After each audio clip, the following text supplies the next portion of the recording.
নমস্কার। আমি আবার আপনাদের সামনে এলাম। আগের দিনের কন্টিনিউয়েশন নিয়েই শুরু করছি। আগের দিন আমাদের চোয়ালের সিস্ট এবং টিউমার নিয়ে কথাবার্তা হচ্ছিল আপনাদের সাথে। তো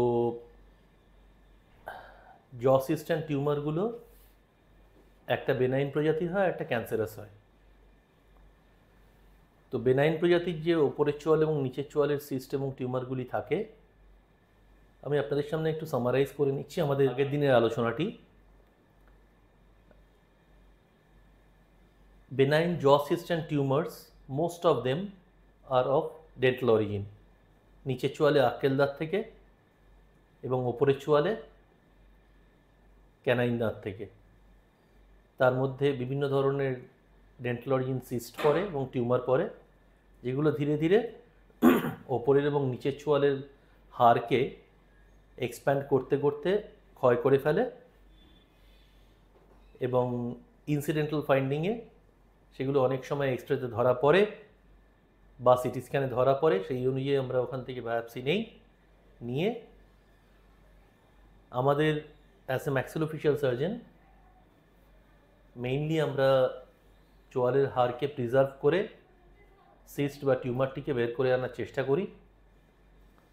কিন্তু এমন ক্ষেত্রে দেখা যায়, যেমন নিচের চোয়ালের ক্ষেত্রে অ্যামেলোব্লাস্টোমা বলে একটি বেনাইন টিউমার আছে, যেটা খুব ডিস্ট্রাকটিভ, যেটা বেশিরভাগ সময় দেখা যায় এই নিচের চোয়ালের হাড়টির অলমোস্ট লোয়ার বর্ডার অবধি এক্সপ্যান্ড করে গেছে এবং এর ক্ষেত্রে সবচেয়ে ডেঞ্জারাস হলো সফট টিস্যু এক্সপ্যানশন, মানে জিভের দিকেও বাড়ে। তো তখন আমাদের বেসিক রুল হলো, যদি মানুষকে একটা চিবানোর ফাংশন দিতে হয়, যদি সিস্ট বা টিউমারটাকে আমরা বের করে আনতে পারি চোয়ালকে বাঁচিয়ে, সেক্ষেত্রে আমাদের যে অবশিষ্ট চোয়ালের হাড়টুকু বেঁচে থাকে সেটা less than 1 centimetre. So less than 1 centimetre হাড় বেঁচে থাকলে সেক্ষেত্রে আমাদের প্লেট বা কিছু দিয়ে বেরোতে হয়। তো অনেক ক্ষেত্রেই দেখা যায় যে তাও আর বাঁচানো যায় না। Minimum 1 centimetre bone should be at the lower border to prevent the fracture of the lower jaw after taking out the cyst and tumours from the lower jaw. So যদি সেরকম ক্ষেত্রে দেখা যায় ইট ইজ ভেরি এক্সটেন্সিভ, তখন বিভিন্ন ধরনের reconstructive surgery আমরা করে থাকি ওপরের চোয়াল এবং নিচের চোয়ালকে বানানোর জন্য।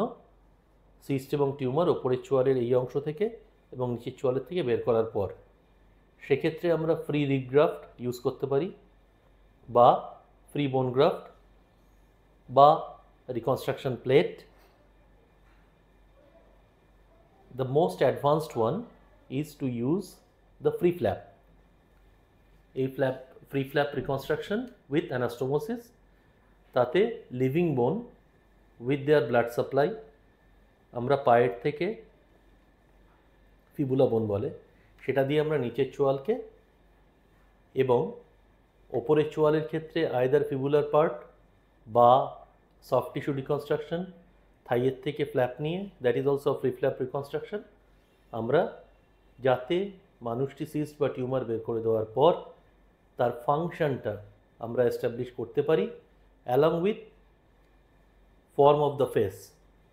সেই জন্য আমরা ফ্রি ফ্ল্যাপ রিকনস্ট্রাকশনের প্রতি জোর দিয়ে থাকি, কারণ soft tissue, hard tissue as well as এক্ষেত্রে যদি নিচের চোয়ালটিকে মানুষের শরীরের নিজের হাড় দিয়ে বানিয়ে দেওয়া যায়, তাহলে তার উপরে আমরা ডেন্টাল ইমপ্লান্ট দিয়ে মানুষকে টোটাল রিহ্যাবিলিটেশন আপনার অপারেশন দিতে পারি, soft tissue, hard tissue as well as dental rehab, যাতে পেশেন্টের এস্থেটিক অ্যাজ ওয়েল অ্যাজ চিবানোর ফাংশন প্রপারলি মেনটেন করতে পারেন এবং কোয়ালিটি অফ লাইফ আমরা যতদূর সম্ভব মানুষকে ফিরিয়ে দিতে পারি। সো এটা গেল আমাদের বেনাইন জ সিস্ট অ্যান্ড টিউমারের কথা। এবার এই পুরো ব্যাপারটাই নির্ভর করবে ইনিশিয়াল বায়োপসি বা ডায়াগনোসিসের উপর। এবং এই বেনাইন সিস্ট বা টিউমারগুলোর ক্ষেত্রে আরেকটু ছোট্ট করে বলে দিই আপনাদের, সেক্ষেত্রে আমরা সিস্টের যে ফ্লুইডটা আছে সেটাকেও পাঠাই, অ্যালং উইথ সিস্টের ছোট্ট লাইনিং পাঠিয়ে, suspected cyst I should say, দিয়ে আমরা হিস্টোপ্যাথোলজিক্যালি ডায়াগনোসিস করি যে ওটা সিস্ট না টিউমার।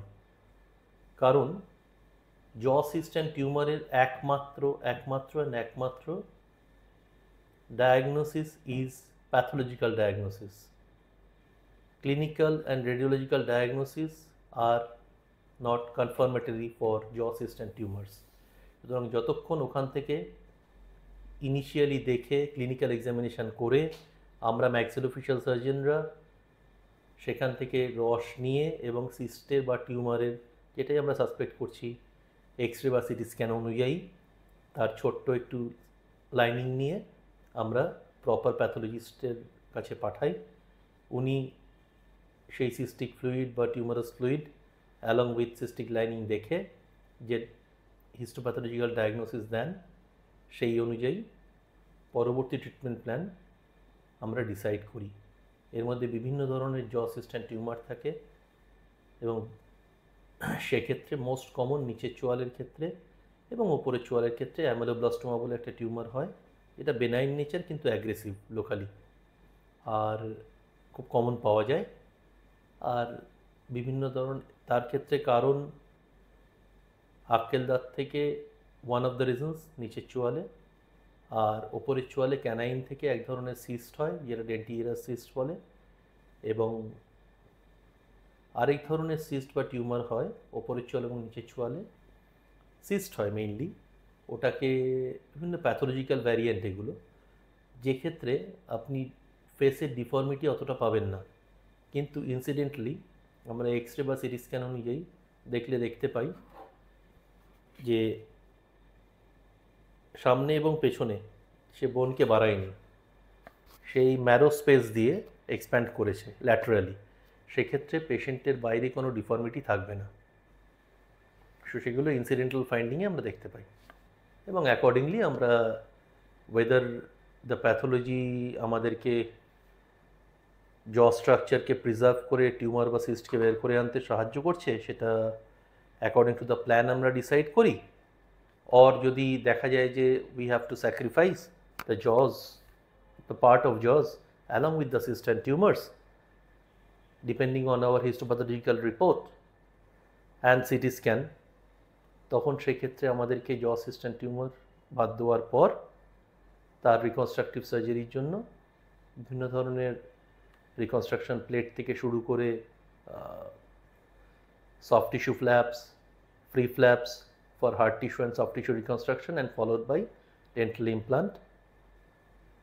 এইভাবে পেশেন্টকে আমরা একটা কোয়ালিটি লাইফ দিতে পারি after their resection of tumor from upper jaw and lower jaw. And rest যে ক্ষেত্রে আমরা সেগুলোর দরকার পড়ে না, সেক্ষেত্রে আমরা সিস্ট বা টিউমারকে জ স্ট্রাকচার প্রিজার্ভ করেই বের করে আনতে পারি, সেক্ষেত্রে পেশেন্টের রিকভারি কম্পারেটিভলি একটু তাড়াতাড়ি হয় এবং পেশেন্ট এই ধরনের জ সিস্ট অ্যান্ড টিউমারগুলো অপারেশন করার পর এভরি 6 মান্থস তারা এক্স রে বা সিটি স্ক্যান করে আমাদের সঙ্গে একবার দেখিয়ে যান। কারণ যে ধরনের ভ্যারাইটির কথা বললাম এর মধ্যে একটি কেরাটোসিস্ট বলে একটি ভ্যারাইটি হয়, ওডোন্টোজেনিক কেরাটোসিস্ট, সেটাও ডেন্টাল অরিজিন, নিচের চোয়ালের আক্কেল দাঁত থেকে বা ওপরের চোয়ালের ক্যানাইনের থেকেও হতে পারে। সো তাতে বাইরে বা ভেতরে কোনো ডিফর্মিটি থাকবে না ফেসের। সেই ধরনের সিস্ট ওডোন্টোজেনিক কেরাটোসিস্ট, সেই ওডোন্টোজেনিক কেরাটোসিস্ট একটা প্যাথোলজিক্যাল ভ্যারিয়েন্ট যাতে রেকারেন্স হওয়ার খুব সম্ভাবনা থাকে। OKCs keratocyst are very prone for recurrence এবং তার সাথে সাথে বিভিন্ন ধরনের সিনড্রোমগুলো অ্যাটাচ থাকে, সে স্পাইনে হতে পারে, ভার্টিব্রায় হতে পারে, ফ্রন্টাল বোনে হতে পারে, এই ধরনের, সে অ্যাকর্ডিংলি আমরা বন্দোবস্ত করি। এ তো গেল বেনাইন সিস্ট অ্যান্ড টিউমারের কথা। এইবার যে ম্যালিগন্যান্ট ভ্যারিয়েন্ট, যেগুলো পুরোটাই ডিপেন্ড করবে এটা বেনাইন না ম্যালিগন্যান্ট তার ইনিশিয়াল হিস্টোপ্যাথোলজিক্যাল ডায়াগনোসিসের উপরে। নিচের চোয়ালে এবং ওপরের চোয়ালে যারা তামাক জাতীয় দ্রব্যে আসক্ত, সে তামাক জাতীয় দ্রব্য চিবিয়ে খাওয়ার মতনও স্মোকড অ্যান্ড স্মোকলেস টোব্যাকো বিভিন্ন রকম হয়, এবং যারা স্নাফ ডিপিং করেন, আমি ওপরের চোয়াল থেকে নিচের চোয়ালের দিকে নামছি ধীরে ধীরে, for head and neck cancers involving the upper jaw and lower jaw. So যেগুলো যারা বিভিন্ন রকম কাঠের বা পেন্টিং ফ্যাক্টরিতে কাজ করেন, দেখা গেছে along with snuff dipping habits তাদের ম্যাক্সিলারি সিএ বা অ্যান্ট্রাল ক্যান্সারের চান্সেস খুব বেশি থাকে, অ্যান্ট্রাল ম্যালিগনেন্সিস। সেই অ্যান্ট্রাল ম্যালিগনেন্সিসগুলো ওপরের চোয়ালের হাড়কে বিভিন্ন দিক থেকে ডিস্ট্রাকশন করে, এবং এটা ধীরে ধীরে ধীরে ধীরে চোখকে ওপরের দিকে পুশ করতে পারে, এবং নিচে ওপরের চোয়ালের ভেতরের তালুর দিকের এবং বাইরের দিকের হাড়কে ব্যাডলি এক্সপ্যানশন করে, এবং যেটা আমরা সিটি স্ক্যান করে দেখতে পাই যে ওখানে বোন ডিস্ট্রাকশন হয়েছে।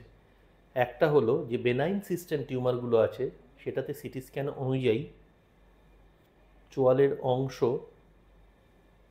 ডিস্ট্রাকশন হলেও সেক্ষেত্রে কিন্তু আমরা খুব লং টার্মের জন্য ওই ডিস্ট্রাকটিভ বা প্রেশার এফেক্টটা দেখতে পাই বেনাইন টিউমারে। কিন্তু যেগুলো ম্যালিগনেন্ট ভ্যারাইটি, হিস্ট্রি নিলেই দেখা যায় যে ম্যাক্সিমাম উইদিন 1 মান্থ তার মধ্যেই টিউমার এক্সপ্যান্ড করেছে ওপরের চোয়াল বা নিচের চোয়ালের মধ্যে, এবং চোয়ালের হাড়কে ডিস্ট্রাকশন করে ধীরে ধীরে সফট টিস্যু এবং গলার দিকে নেমে এসছে। তো নাও কাম টু দ্য ইনভেস্টিগেশন। সেক্ষেত্রে আমরা যদি সাসপেক্টেড ম্যালিগনেন্ট ডিজিজ ভাবি, তাহলে সবার আগে ওপরের চোয়াল বা নিচের চোয়ালের যে অংশে আছে, যারা গুটকা বা তামাক নিচের চোয়ালের জিভের পাশে রাখেন, তাদের নিচের চোয়ালের এই হাড়টির মধ্যে বিভিন্ন ধরনের malignant disease, mainly squamous cell carcinoma হওয়ার চান্সেস থাকে। তাদের ক্ষেত্রে আমরা ওই জায়গা থেকে একটি বায়োপসি নিয়ে দ্য মেইন ট্রিটমেন্ট, এবার নেক স্ট্যাটাসটা দেখে নিলাম, নেক এক্সামিনেশন করে একটা ক্লিনিক্যাল স্টেজিং হলো। এবার আমরা সিটি স্ক্যান করলাম, আমরা দেখি যে চোয়ালের যে অংশটা ক্ষয় হয়েছে সেটা চোয়ালের উপরে পেরিওস্টিয়াম বলে একটা লেয়ার থাকে যে কোনো হাড়ের উপরে, সেই পেরিওস্টিয়ামকে ব্রিচ করেছে না করেনি। যদি পেরিওস্টিয়াম ব্রিচ করে যায় এবং আমার বায়োপসি যদি পজিটিভ আসে যে ক্যান্সার আছে নিচের চোয়ালে, তাহলে সেক্ষেত্রে আমাদের নিচের চোয়ালের পার্ট বা উপরের চোয়ালের ক্ষেত্রেও same, a part of upper jaw with proper oncological margin that is minimum more than 1.5 centimeter margin নিয়ে from all around আমরা অপারেট করি, এবং যে ডিফেক্টটা ওখানে, এবং সঙ্গে সঙ্গে নেক্সট স্ট্যাটাস অনুযায়ী from soft palate and from mandible আমরা নেকের লিম্ফ নোড অ্যান্ড ফাসাস ক্লিয়ার করি, নেক ডিসেকশন। এরপরে যে ডিফেক্টটি তৈরি হয় ওপরের চোয়ালে এবং নিচের চোয়ালে, সেক্ষেত্রে আমরা আইদার লোকাল ফ্ল্যাপ বা লোকোরিজিওনাল ফ্ল্যাপ বা ফ্রি ফ্ল্যাপ লাইক ফিবুলা বোন with soft tissue or ALT or radial forum, or অনেক সময় আমরা ওপরের চোয়ালের টিউমার, ম্যালিগনেন্ট টিউমার বের করে দেওয়ার পর যে ডিফেক্টটি তৈরি হয় সেক্ষেত্রে আমরা একটি অবটুরেটর বা একটা কাইন্ড অফ আর্টিফিশিয়াল ডেঞ্চারের হেল্প নিই, যেটা কভার প্লেট হিসাবে কাজ করে, এবং পেশেন্ট আমাদের সঙ্গে ফলো আপে থাকেন। কারণ ওপরের চোয়াল এবং নিচের চোয়ালের বেনাইন টিউমারের ক্ষেত্রেও এবং ম্যালিগনেন্ট টিউমারের ক্ষেত্রেও ওয়ে অফ ম্যানেজমেন্টের দুটো ডিফারেন্স। বেনাইন টিউমার হলে সেক্ষেত্রে আমাদের নেককে অ্যাড্রেস করতে হয় না, কারণ ওটা লোকালি অ্যাগ্রেসিভ, চোয়ালের অংশ আমাদেরকে আবার মানিয়ে দিতে হয়। কিন্তু ম্যালিগনেন্ট টিউমার যদি বায়োপসিতে পজিটিভ আসে, ক্যান্সার আসে ওপরের চোয়াল বা নিচের চোয়ালে, তাহলে সেক্ষেত্রে the main way of treatment to prolong the patient's life is surgery and surgery followed by chemoradiation. এবার সেটা ডিপেন্ড করবে পোস্ট সার্জারি কি প্যাথোলজি এলো, আর নেকের কি স্ট্যাটাস আছে, লিম্ফ নোড সব শুদ্ধ পাঠানো হলো, এবং reconstructive surgery to extensive surgery হয় যদি জ সিস্টেম টিউমারগুলো ক্যান্সার আসে, সেক্ষেত্রে পেশেন্ট আমাদের সঙ্গে 5-6 দিন মতন থাকেন হসপিটালে। তারপরে ধীরে ধীরে উনি ওনার ডিসচার্জের দিকে আমরা ভাবি। আর 3টে পার্ট একসাথে করা হয় সেক্ষেত্রে। যে ওপরের চোয়াল এবং নিচের চোয়ালের যে অংশে টিউমারটি হয়েছে, সেই টিউমারটিকে সঙ্গে নিয়ে 1.5 সেন্টিমিটার মার্জিন নিয়ে আমরা আগে টিউমার ক্লিয়ারেন্সটা করি। সঙ্গে নেকের থেকে যে লিম্ফ নোডসগুলো আছে উইথ ফাসা আমরা পরিষ্কার করে দিই। পুরো স্যাম্পলটা বায়োপসিতে যায়। এবার তার একটা প্যাথোলজিক্যাল স্টেজিং এবং গলার দিকে কোনো লিম্ফ নোড ছড়িয়েছে কিনা, লিম্ফ নোডে এই ক্যান্সারটি ছড়িয়েছে কিনা, মুখের ক্যান্সারটা, সেটা আমার প্যাথোলজিক্যাল রিপোর্ট অনুযায়ী আমি পাই। অ্যান্ড অলওয়েজ মুখের ক্যান্সারের মধ্যেই পড়ছে ওপরের চোয়াল এবং নিচের চোয়ালের ম্যালিগন্যান্ট টিউমার্সগুলো। সেক্ষেত্রে মুখের ক্যান্সারের স্প্রেড করার পরবর্তী স্টেশন হলো গলা, তারপরে হলো চেস্ট, অ্যান্ড তারপরে বোন অ্যান্ড ব্রেন। সো যখনই আমরা স্ট্যান্ডার্ড প্রোটোকল অনুযায়ী we always do in head and neck malignancies CT scan from skull base to clavicle and HRCT thorax, so that we can assure that distant কোনো লাংসে কোনো metastasis কিছু নেই। So যা আছে আমাদের লোকোরিজিওনাল এরিয়াতে রয়েছে। সো অ্যাকর্ডিংলি আমরা ট্রিটমেন্ট প্ল্যান ডিসাইড করি। প্যাথোলজি অনুযায়ী আমরা টিউমারকে বের করে দিয়ে গলার গ্ল্যান্ড পরিষ্কার করে দিই, দিয়ে পুরো জিনিসটা বায়োপসিতে যায় এবং সেই একই সিটিংয়ে আমরা ওপরের চোয়াল এবং নিচের চোয়ালকে রিকনস্ট্রাকশনটা করে থাকি। সে বিভিন্ন রকম ওয়েতে, ফ্রি ফ্ল্যাপ বলুন, সফট টিস্যু গ্রাফট বলুন, বা আর্টিফিশিয়াল কোনো কিছু দিয়ে সেটিকে বানিয়ে দিই, যাতে মানুষ অপারেশনের পরে তার কোয়ালিটি অফ লাইফটিকে মেনটেন করতে পারেন। এবার পুরো জিনিসটা বায়োপসি যখন আসবে, সেই অনুযায়ী according to the tumour board পেশেন্টের পরবর্তী রেডিয়েশন বা কেমো রেডিয়েশনের দরকার যদি থাকে, then it will be better tackled by the radiation oncologist or medical oncologist. And patient will remain in follow-ups after head and neck malignancies with us. I am a surgical oncologist, I am an oral oncologist. So, আমার oncological patient after operation আমার কাছে এবং medical and radiation oncologist কাছে after operation every month, first year, second year, every 2 months, like that, এভাবে follow আপে থাকবেন। Usually দেখা গেছে প্রথম 2 বছরের মধ্যে হেড অ্যান্ড নেক ক্যান্সার ফিরে আসার সম্ভাবনাটা খুব বেশি দেখা যায়। অনেক ক্ষেত্রে আমরা এভরি 6 months চেস্টের সিটি করে দেখে নিই যে ডিস্টেন্ট কোথাও নেই, তো তাহলে কিন্তু ওয়ে অফ ম্যানেজমেন্টটা টোটালি ডিফারেন্স হয়ে যাবে। তো যাই হোক, আমরা এরকম ক্লোজ ফলো আপে থাকি 5 years ডাউন দ্য লেন। মুখের এবং গলার ক্যান্সারের অপারেশন করে দেওয়ার পর আমরা আমাদের ফলো আপেও থাকে এবং রেডিয়েশন অ্যান্ড মেডিকেল অঙ্কোলজিস্টের ফলো আপেও থাকে পেশেন্ট। সো 5 বছর ফলো আপে ডাউন দ্য লেনে যদি ওটি ফিরে না আসে, উই ক্যান সে দ্যাট ওই এরিয়ার ওই ক্যান্সারটি থেকে পেশেন্ট হ্যাজ সারভাইভড। সো আমার একজন হেড অ্যান্ড নেক অঙ্কোসার্জন হিসাবে প্রধান লক্ষ্য after the operation of jaw cysts and tumors, may be benign or malignant, যে পেশেন্টকে কোয়ালিটি অফ লাইফ দেওয়া, যার জন্য রিকনস্ট্রাকটিভ সার্জারিটি সঙ্গে করে দেওয়া হয়, যাতে উনি চিবিয়ে খেতে পারেন এবং ওনার অ্যাপিয়ারেন্সটা প্রেজেন্টেবল হয়। 1, 2 নম্বর, ওনাকে ডিজিজ ফ্রি সার্ভাইভাল দেওয়া। 3 নম্বর, ওনার লাইফ স্প্যানটাকে প্রলং করতে হেল্প করা। It is a team work. I am a surgical oncologist along with my radiation oncology team, medical oncology team, my